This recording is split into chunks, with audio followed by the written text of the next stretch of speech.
우리 한 말씀 보겠습니다. 하나님 말씀 마태복음 25장을 보겠습니다. 마태복음 25장.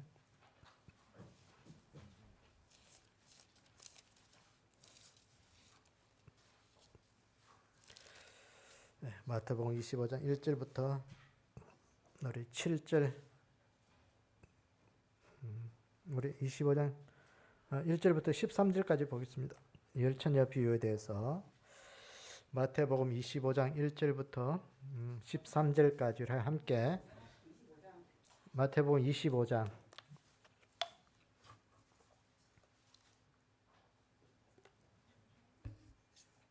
마태복음 25장 1절부터 13절 우리 다 같이 한 목소리로 읽도록 하겠습니다. 시작. 그때 천국은 마치 등을 들고 신랑을 맞으러 나간 열 처녀와 같다 하리니 그 중에 다섯은 미련하고 다섯은 슬기 있는 자라. 미련한 자들은 등을 가지되 기름을 가지지 아니하고 슬기 있는 자들은 그릇에 기름을 담아 등과 함께 가져갔더니 신랑이 드디 오므로 다 졸며 잘세. 밤중에 소리가 나되 보라 신랑이로다 맞으러 나오라 하매 이에 그 처녀들이 다 일어나 등을 준비할세. 미련한 자들은 슬기 있는 자들에게 이르되 우리 등불이 꺼져가니 너희 기름을 좀 나눠 달라 하거늘 슬기 있는 자들이 대답하여 이르되 우리와 너희가 부족할까 하노라.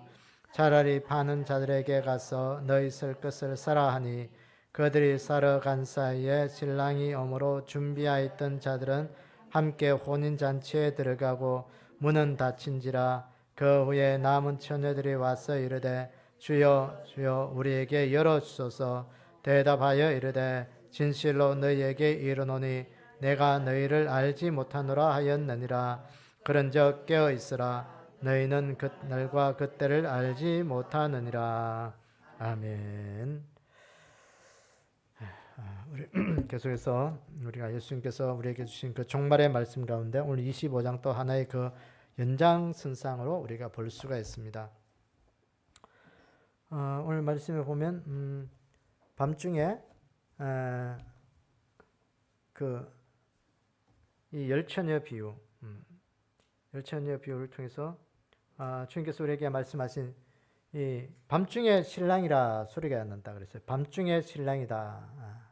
이 밤중에 이 신랑을 맞이하는 이 성도들, 예수님 재림으로 인해서 믿음의 사람들이 교회가 깨어서 일어날 것을 말씀합니다.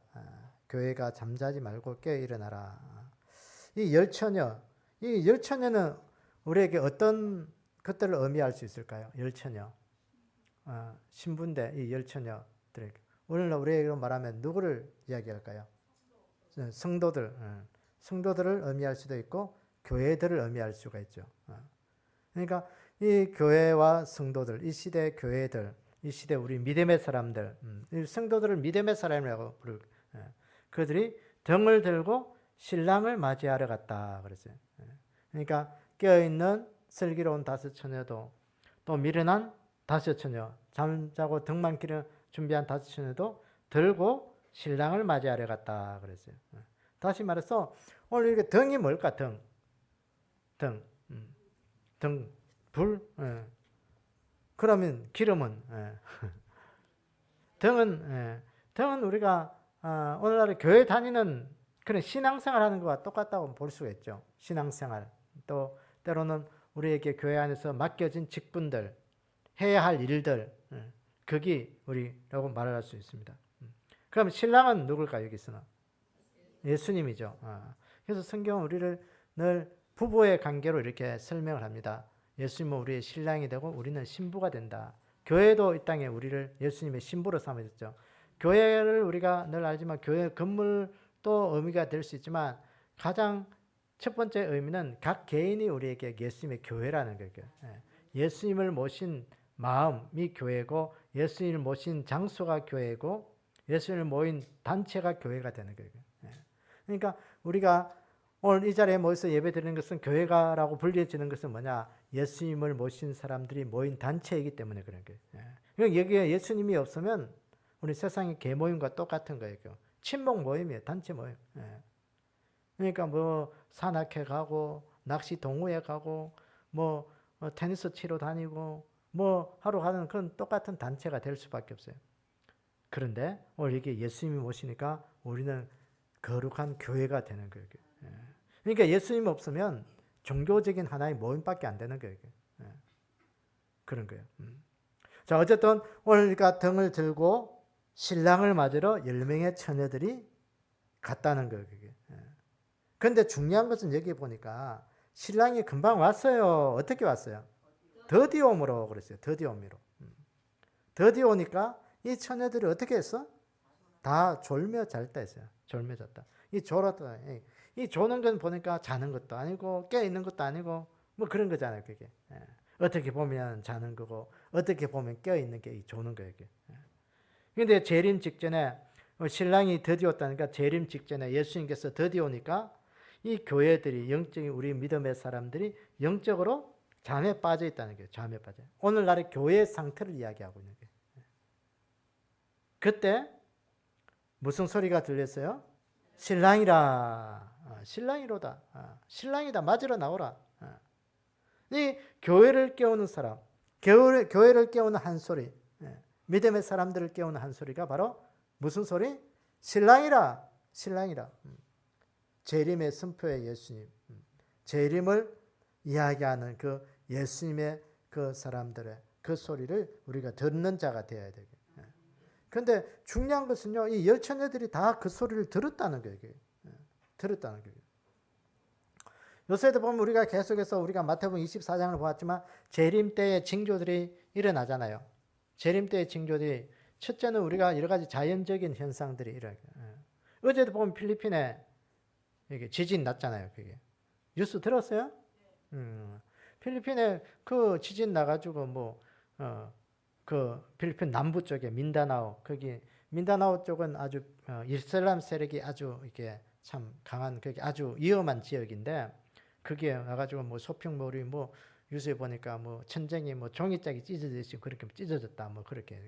그러니까 이 더운 지역은 여러분 그 여행 갔다 오신 분들은 알겠지만 집을요 허름하게 짓습니다. 왜 집을 이렇게 뭐 우리처럼 이렇게 뭐 여름에 더위를 견디고 겨울에 추위를 견딜 수 있도록 그렇게 짓는 거 아니에요. 그게 다 사시사들 더우니까 그냥 비바람만 피하면 돼. 그래 지으니까요 그렇게 뭐 우리가 보기에는 흐름해. 근데 거기가 지진이 나버리니까 종이짝 찢어졌지, 뭐 다 찢어졌다. 뭐 그런 식으로 언론에서 표현해 놨던데, 이 정말 그 얼마 전에 또 아프리카에 어디가 뭐 지금 뭐 어떻게 홍수가 나고 1,300명이 이재민이 생기고 뭐 죽고 뭐 그랬다 하더라고요. 아프리카에. 그 얼마 전에도 아프리카 또 홍수 엄청 나가지고 또 그랬죠. 비가 안 오는 지역에. 그 얼마 전에 또 모로코인가 뭐 거기에도 나고 뭐. 이게요 이게 계속해서 그런 소리가 들리는 게 그 재림의 징조들. 신랑 대신 예수님께서 오시는 그 소리의 소식들이 우리에게 계속해서 들려오고 있는 거예요. 여기 보세요. 여러분 누가복음 18장 8절을 한번 찾아보세요. 누가 한번 찾아서 한번 읽어보세요. 누가복음 18장 8절.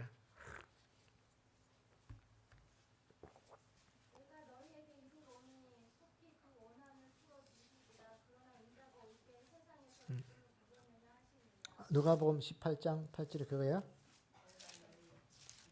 누가복음 잠깐만.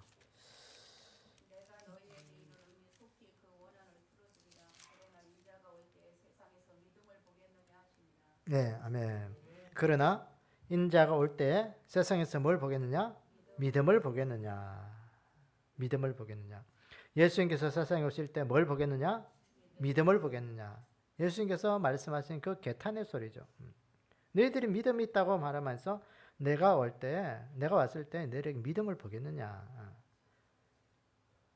교회들은 주님이 오실수록 가까이 올수록 영적 깊은 잠에 빠져 있기 때문에 점점점 더 이렇게 깊은 영적 침체에 빠져 있을 것을 이야기하는 거예요.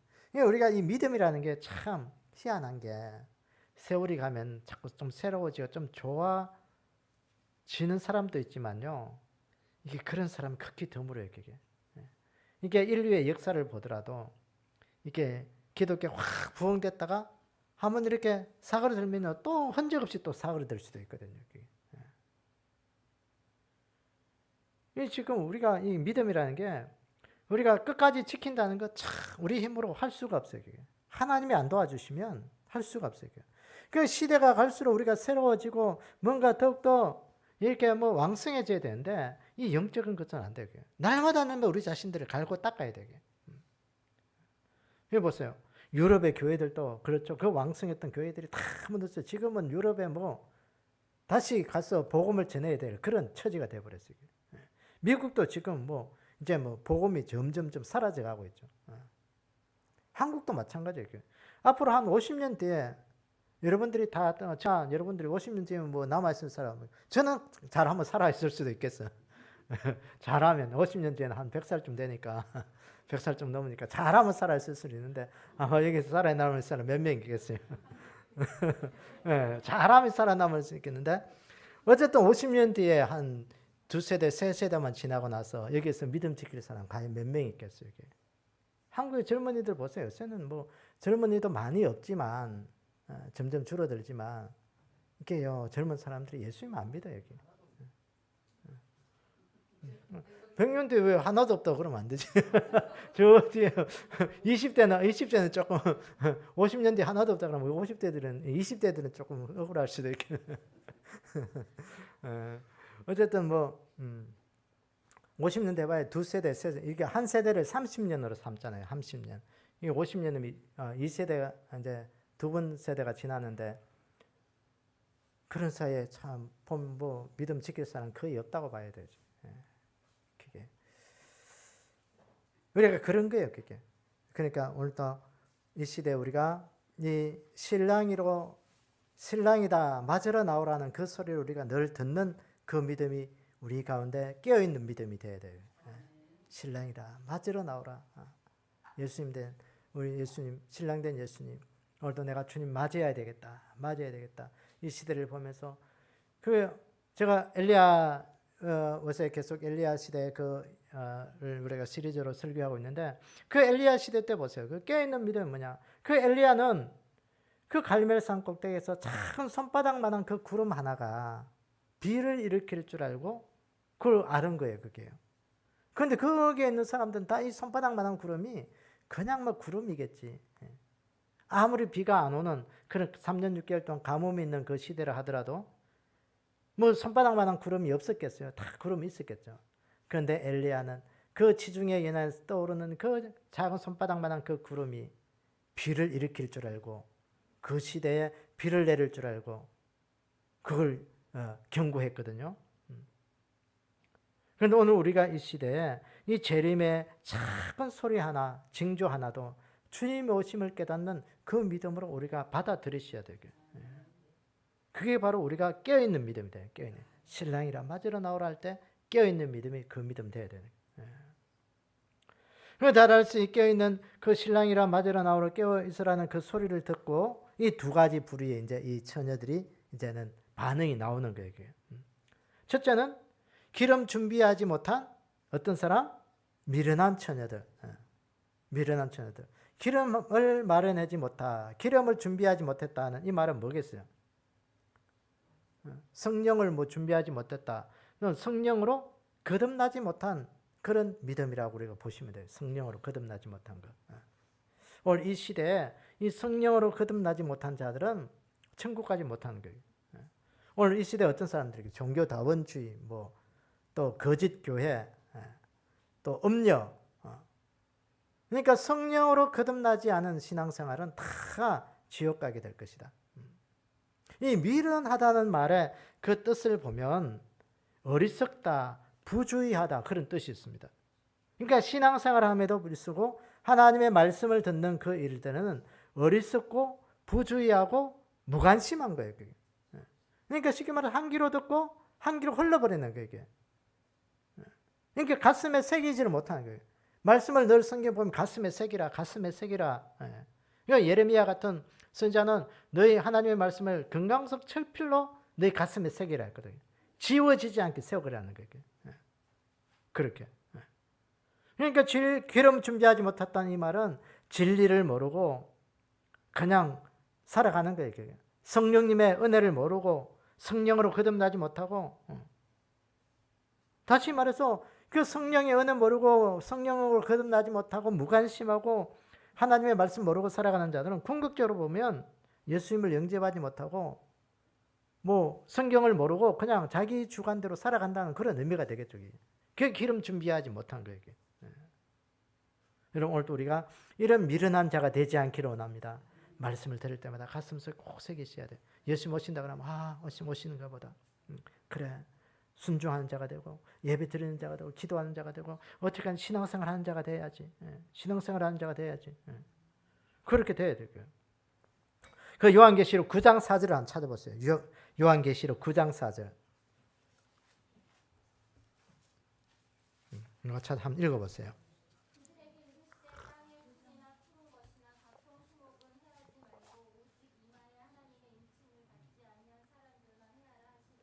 네, 여기 보니까 인침을 받지 않은 자 그랬어요. 이마에 하나님의 인침을 받지 아니한 자들만 해하라 그랬어요. 이마에 하나님의 인침을 받지 아니한다. 이건 무슨 말이에요? 성령님의 표시죠. 성령님의 표시가 없는 자들은 해치라는 거예요. 이게. 그러니까 이 요한계시록 이 9장 이 환란의 때에 보니까 땅에 푸른 거 각종 수목은 해하지 말고, 여기 땅에 이래 풀이나 푸른 것이나 각종 수목은 해하지 마라. 이 말에서 예수 믿는 자들, 성도들, 푸른 거, 나무, 수목, 어쨌든 생명 있는 그런 사람들은 해하지 말고 생명 없는 자들만 이 사탄에게 주님이 허락하신 거예요. 그거 해하라. 인침을 받지 않은 자들은 해를 당하게 될 것이라는 거예요. 여러분, 그 출애굽 6월절 사건을 여러분 잘 아시잖아요. 6월절 사건 때 그 모세가 바로에게 가서 내 백성들을 내어놓으라고 했을 때 이 바라고 완악해가지고 절대로 안 내어놓죠. 그 여러 가지 재앙 속에서도 끝까지 버티고 있을 때 하나님께서 모세를 통해서 주신 그 마지막 이 뭐냐, 6월절 사건, 어린 양 잡는 사건. 어린 양을 잡아서 그걸 나눠 먹고 그 피는 문설주와 임방에 발라라. 문설주와 임방에 바르면 내가 그날 밤에 죽음의 그림자를 보낼 때 그 문설주에 있는 그 피에 바른 그 어린 양의 피를 보고 그 집은 내가 그들에게 장자를 해치지 않을 것이다. 그 어린 양 피를 문설주와 임방에 바른 그 죽음의 그림자가 넘어가게 하는, 면하게 하는 것. 하나님의 인치심이에요. 하나님의 인치심. 구원의 인, 성령의 인. 내 안에 예수 그리스도의 십자가, 오늘 이 시대 보면 내 안에 예수 그리스도의 십자가 보혈로 날마다 우리가 바르셔야 되게. 그러니까 희미해질 때 또 바르고, 없어질 때 바르고, 잊혀지면 바르고, 계속 바르셔야 돼.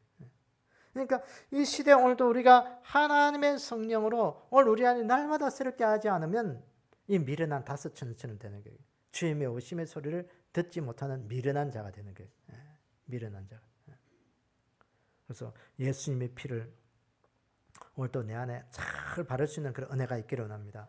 그래서 종교다원주의, 혼합주의, 이들을 왜 이렇게 자꾸 우리가 이야기하고 자꾸 이렇게 경제심을 가질까요? 이들은 하나님의 은혜를 모르는 거예요.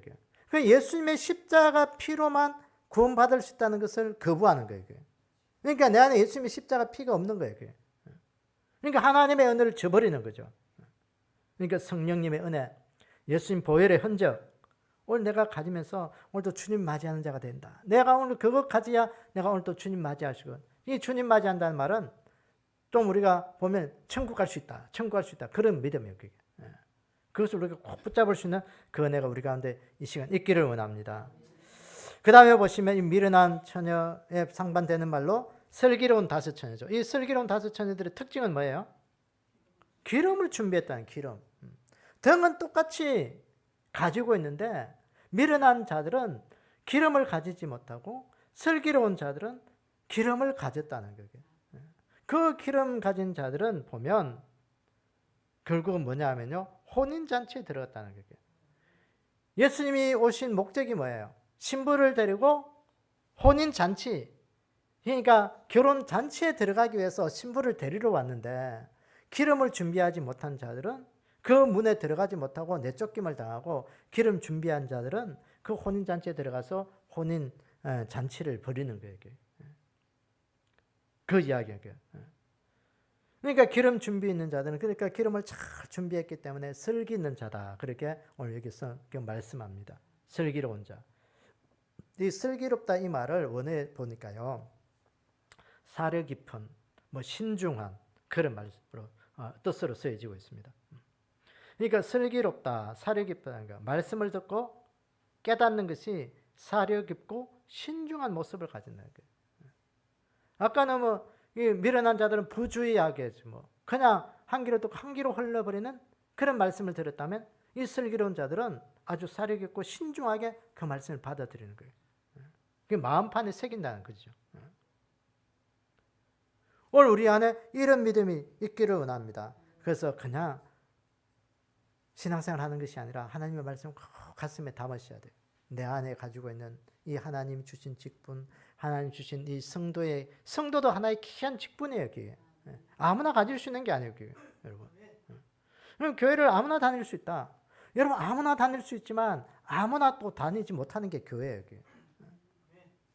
오늘 이 교회 아이고 교회 어쩌다 보니까 내가 교회 와가지고 앉아 있네. 여러분, 이건 엄청나게 은혜예요. 이게 어쩌다 앉아 있는 게 아니고요.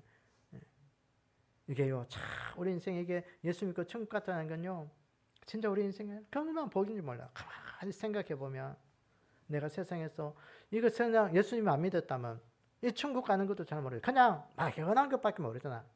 그냥 죽어서 좋은 데 가면 좋겠다. 죽었으면 좋은 데 가면 좋겠다. 물론 죽어서 좋은 그거 원하지 않는 사람 아무도 없어요. 그러나 그 길이 바른 길이 돼야 되는 거예요. 그래서 이 시대에 우리가 오늘 또 기름 준비하는 우리 안에 이것을 잘 감당할 수 있는 그런 은혜가 있기를 원합니다. 그 기름을 슬기는 자는 기름을 어디에 담았어요? 여기 보세요. 오늘 4절에 보세요. 15장 4절에 보니까 기름을 어디에 담았어요? 그릇에 담았다 그랬어요. 아이고 목사님, 기름을 그릇에 담지 뭐 어디에 담아요? 이 담다라는 말은 그릇에 담다라는 이 말은 취하다, 붙잡다 그런 뜻이 있습니다. 그러니까 내가 가지고 있는 이 믿음을 통해서 하나님의 성령의 은혜를 내가 꽉 붙잡는 거예요. 하나님의 역사를 내 속에 담아두는 거예요. 그 담아두지 않으면 오늘 우리는 이 믿음이 헛될 수밖에 없어요. 오늘도 나에게 주신 이 은혜를 내가 담아두셔야 돼. 붙들어야 돼. 그러니까 철저하게 오늘도 하나님의 역사를 붙들 수 있는 그런 은혜, 우리가 가지는 우리의 믿음 생활이 되기를 원합니다. 여러분, 내가 붙든다고 해서 잘 붙들어지는 게 있어요. 세상 생활 우리가 하면서 우리가 원하고 바란다고 해서 다 그대로 되면 얼마나 좋겠어요. 그거 되는 게 없잖아요, 그게. 그런데 우리가 늘 교회 생활도 마찬가지지만 성령님의 인도를 받으셔야 돼요. 성령님의 인도. 성령님은 우리의 연약함들을 보시고 우리를 하나님의 은혜로 이렇게 인도해 주시고 늘 좋은 것으로 인도해 주시고 그런 거예요. 그래서 우리가 하나님께서 우리를 인도해 주시는 그 은혜 앞에 순종할 수 있는 믿음, 이거 우리에게 가장 필요합니다. 그래서 제가 늘 이야기하지만 하나님은 오늘 우리의 인생 속에 가장 좋은 것으로 나를 인도해 주신다. 오늘 늘 그 믿음 가지셔야 돼요. 아이고 목사님, 뭘 좋아요? 항상 뭐가 좋아요? 다리는 부러지고 하는 일들마다 부도는 나고 사업은 뭐 망하고 만나는 사람들만 사기꾼만 내 옆에 덕실덕실 그랬는데 뭐가 자꾸 좋은 것들인 거예요. 여러분, 그 은혜를 우리가 입지 않으면 하나님 더 악한 것으로 이렇게 붙여주면 어떡할까요? 그래서 오늘도 하나님께서 나에게 가장 좋은 것으로 인도해 주신다. 가장 좋은 것을 인도해 주신다. 그 믿음 우리가 늘 좀 가지기를 원합니다. 그래서 하나님, 오늘도 나에게 주신 것은 하나님의 최선이군요. 하나님, 그래서 내 최선의 삶을 내 인생의 최고의 하나님 앞에 늘 올려드리기를 원합니다. 그 믿음으로 살면 하나님 우리에게 가장 좋은 것을 날마다 채우시는 거예요. 그게 영광이에요. 영광이라고. 그 슬기로운 다섯 처녀들은 늘 그런 믿음으로 살아요. 성령님의 인도하심 붙잡은 거예요. 성령님의 인도하심. 나를 어디로 인도하지? 그것이 나에게 주신 하나님의 최고의 선물이라. 그 감사함으로 받아들이는 거예요. 그러면 하나님께서 늘 좋은 것으로 나에게 채워주신 거예요. 자, 요한계시록 12장 14절을 우리 한번 봅시다. 요한계시록 12장 14절.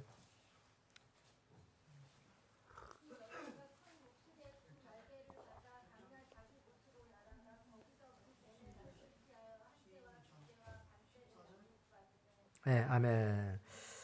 계시록 12장 14절 보니까 그 여자가 큰 독수리의 두 날개를 받아 광야 자기 곳으로 날아가 거기서 그 뱀의 낯을 피하여 한 때와 두 때와 반 때를 양육받으매.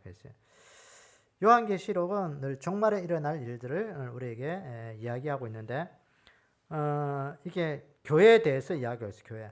그 여자가 그 여자라는 말은 오늘 종말에 교회 해를 입은 여인, 교회를 의미합니다.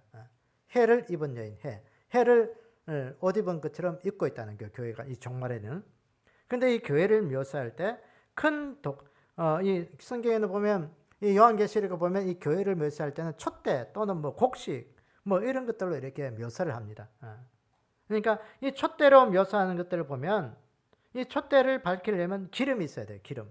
그 기름이 이 성령님의 기름이었고요. 오늘 우리가 이 슬기로운 다섯 처녀가 준비한 이 기름과 같은 의미가 되는 거예요. 이 곡식, 영적인 양식이죠. 곡식은 우리가 필요한 먹을 양식입니다. 영적인 양식. 그러니까 그 양식이 충만할 때, 기름이 있을 때 우리가 늘 하나님 앞에 풍성한 삶을 살아갈 수가 있다는 거예요. 이 마지막 종말의 시대에도 이 교회, 큰 독수리의 두 날개를, 교회를 이 큰 독수리 두 날개를 받아가지고 어디로 갔냐? 뱀의 낯을 피해서, 이 사탄의 낯을 피해서 한 때와 두 때를 반 때를 지나서 광야에서 양육을 받더라. 그러니까 성령님의 초월적인 권능으로 이 광야가 어디냐? 하나님의 말씀이 있는 곳. 말씀이 있는 곳에 가서 뱀의 낯을, 사탄에 침범하지 못하는 그곳에서 양육을 받더라. 그러니까 종말의 시대에 오늘 우리가 하나님의 말씀으로 충만해야 될 의미를 오늘 우리에게 보여주는 겁니다. 그래서 오늘도 우리가 이 시대에 성령님으로 충만해야 되는 말씀으로 채우는 거예요. 말씀. 재림을 기다리는 자들에게는 항상 하나님의 말씀이 있는 곳으로 다니셔야 돼요. 그 사탄의 역사는 뭐냐면요, 말씀이 없는 곳으로 다니고요. 사탄은 물이 없는 곳으로, 건조한 곳으로 이렇게 귀신들이 다닌다 했거든요. 말씀이 없는 곳. 늘 하나님 앞에 그들이 방해되고 하나님 앞에 걸림돌이 되는 곳을 찾아다니는 거예요. 그 하나님의 사람들은 말씀이 있는 곳으로, 말씀이 은혜가 있는 곳에 찾아다니는 거예요. 그 꼭 교회 모으면 말씀의 은혜가 있는데 혼자 살면 그냥 교회만 딱 문 밖에만 나가면 말씀의 은혜가 없는 곳으로 다니잖아요. 그러니까 아니요. 그게 교회에 있든지 어디 있든지 성령님, 하나님의 믿음의 사람들은 말씀의 은혜가 있는 곳으로 찾아다니셔야 돼요. 늘 그것이 말씀이 메마르고 건조해지지 않아도 늘 나에게 말씀으로 채우셔야 돼요. 말씀으로. 그러니까 제가 아침마다 보여주는 그 말씀도 그걸 붙잡고 또 하루도 살아가고 또 그게 부족하면 또 중간중간에 말씀도 읽고 암송 나는 말씀도 한번 생각해보고 찬송도 불러보고 기도도 하고 자꾸 그렇게 사셔야 돼요. 그게 믿음으로 살아가는 거예요. 그게. 근데 교회만 오면 뭐 은혜 충만하고 말씀 충만하고 뭐 그렇지만 교회 밖에만 나가면 세상 것이 다 짊어지고 그렇게 살아가는 건 아니고 어쨌든 주님이 인도하심 따라 오늘도 나는 하나님이 은혜가 있는 곳으로 살아야 되겠다. 그게 기름 준비하는 거예요. 슬기로운 다섯 처녀 같은 거예요. 자, 오늘 우리 시대 우리가 이 말씀을 좀 정리해 봅시다. 이 슬기로운 자, 기름 준비하는 자, 이 시대 우리가 하나님의 말씀을 받는 그런 은혜로운 자들 되기를 원합니다. 미련한 자들은 아까도 말했지만 말씀에 대해서 무관심하고 말씀에 대해서 부주의하고 늘 말씀의 어리석음으로 받지 아니한 자들. 슬기로운 자들은 말씀을 잘 받아들인다 했습니다. 그게 슬기로운 자들의 특징이란 거예요. 여러분 사도행전 17장에 보면 베레아 교인과 데살로니가 교인들의 차이점이 나오고 있습니다. 자, 사도행전 17장 11절 우리가 다 같이 찾아서 한번 읽어보면서 우리가 말씀을 좀 마무리하겠습니다. 사도행전 17장 11절. 자, 다 찾았어요? 자, 천천히 찾아봐요. 사도행전 17장 11절.